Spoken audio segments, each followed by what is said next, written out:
Hi, everyone. My name is Maggie Cameron. I'm the Communications Manager for the Desmoid Tumor Research Foundation.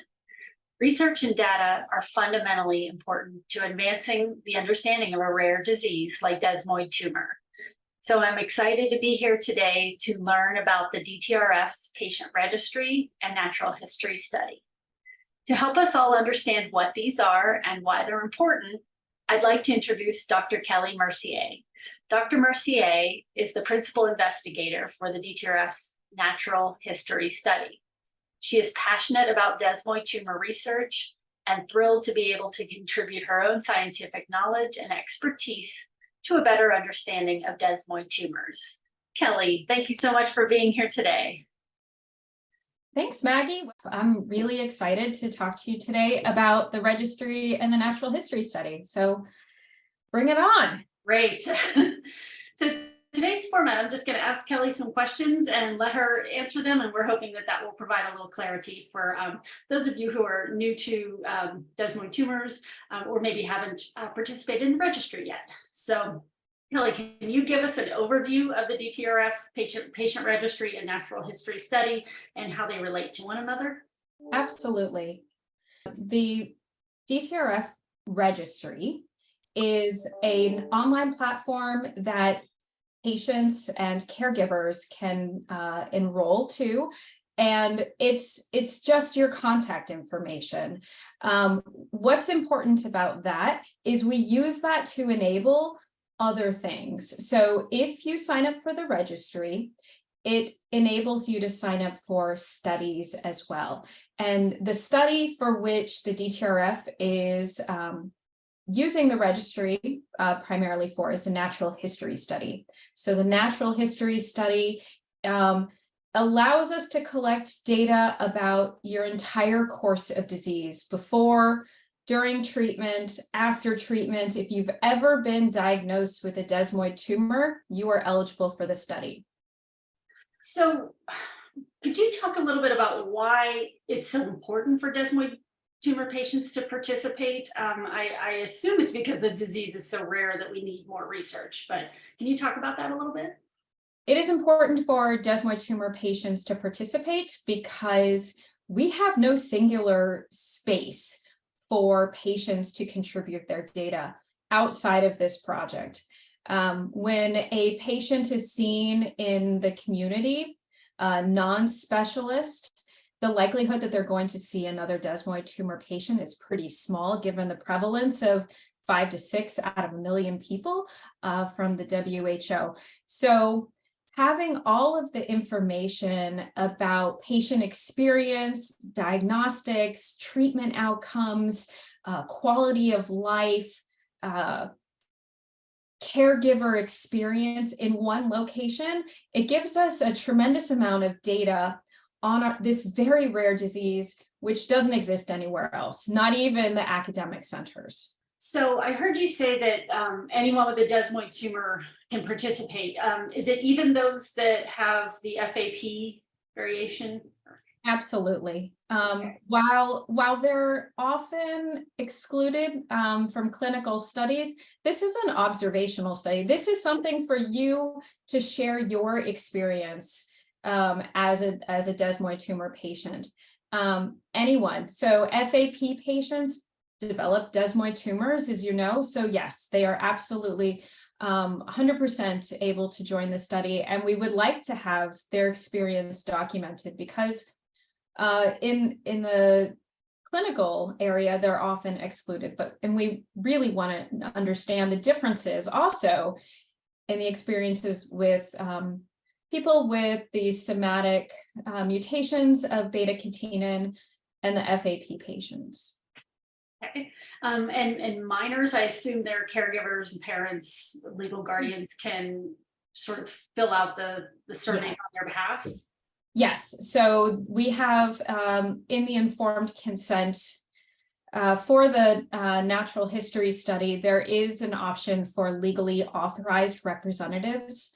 They're called LARs, and they can fill out all of the surveys for their participant. And there's actually also a a new survey that was added to the site in February of 2023, which actually asks about their experience as a caregiver. Oh, wonderful. Okay, Yes. great. So what kinds of questions can people expect to be asked during this? Yeah, so there's no lack of questions really that we don't ask. We are a very inquisitive study, I will say that. So there's two sets of questions in the natural history study. There's a subset of questions that were designed for all rare diseases.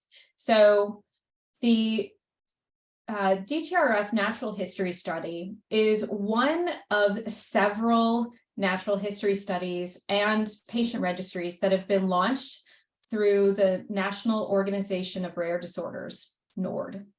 And as a part of this project, they have a core set of questionnaires that they have for all rare diseases. So we have that subset of questions in our study, in addition to desmoid tumor specific questions. So we have medical and treatment, diagnostic questions for all rare diseases. And then we also have things that are specific for desmoid tumor, quality of life, the caregiver burden, which I mentioned before, because we do have a subset of participants who are pediatric in the study, which is important to understand. And we also actually added in another survey back in February that addresses financial hardship and financial burden. Because desmoid tumor is, for many people, a chronic condition, there are certain circumstances that are unique for a chronic cancer-like condition. So we want to understand what kind of financial repercussions you've had to endure as a desmoid tumor patient as well. So all of these questions, really give us a holistic view of your life as a patient. And the beauty of this, about this study in general, is that it's not static. We have been changing the study over time as we learn things, as we get feedback from researchers. But we also have the ability to, go in and change things and update, take feedback, right? So we're able to hear the feedback, understand what we're doing, and then make some either course corrections or add in additional questionnaires. So as I mentioned, there's 2 new surveys, and we're really focused on taking what we learn and expanding on it. Great. Okay, so practically speaking, once a patient or their representative creates a profile, they fill out these surveys. It sounds to me like there's quite a few.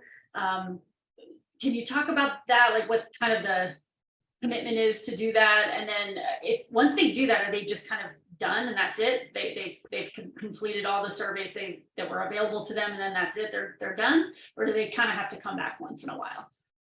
So we ask that they come back every once in a while, but so you go in initially, you sign up for the platform, the registry, and you consent to the study. There will be a series of emails that you have to exchange, sign the informed consent form electronically, and then you go into the platform and start with a participant profile. And that allows us to assess if you've had a desmoid tumor before or currently. Once we determine that, you'll get access to all of the questionnaires for which you're eligible to see. We have some logic built into it so that you will only see the surveys for which you are eligible. For instance, if you are an adult, you're not going to see the pediatric questions. If you have put that your sex is male, you're not going to see a pregnancy questionnaire. things like that. So it's great if you can take these surveys. There are a lot.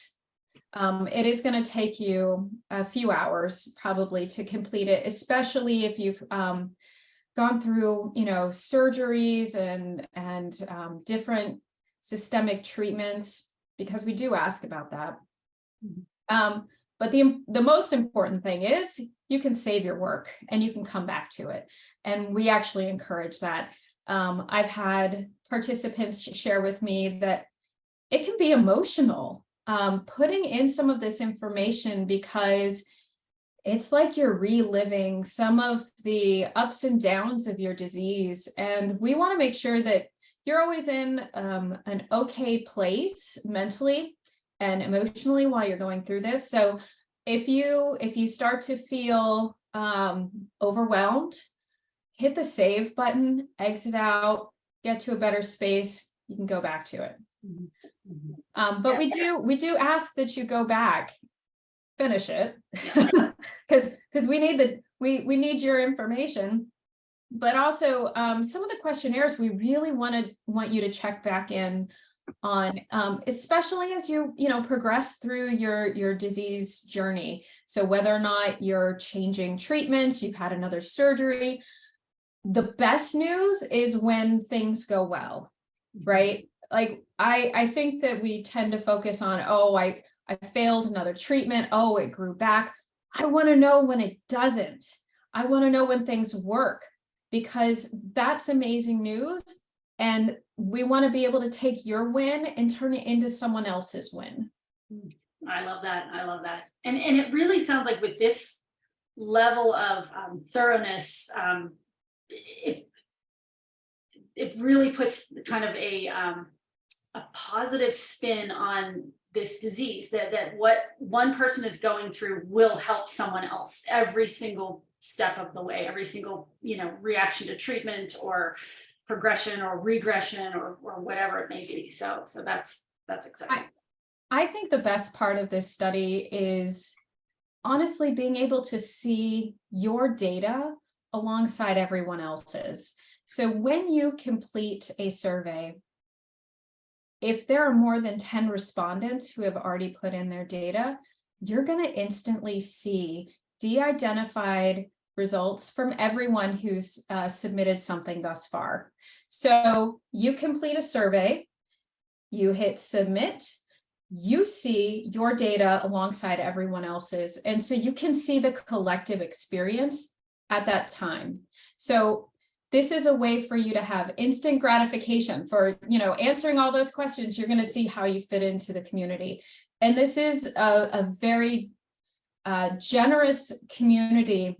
People want to share their information to help enable better outcomes for other patients in addition to themselves. So I suggest that as you do that, take a look at those results, see where you fit in. It's very interesting. Yeah. Okay, well, that was definitely helpful for me. Thank you, Dr. Mercier, for lending your expertise today and your time. We truly appreciate it. For any desmoid tumor patient that hasn't yet signed up for the registry, please go to dtrf.imrare.org to get started. That link is also on the DTRF's website, dtrf.org. Remember, taking surveys can take a little bit of time, and we encourage you to take breaks, save your work, and come back. And if you have any questions at all, you can reach us at registry@dtrf.org. Thank you. Okay.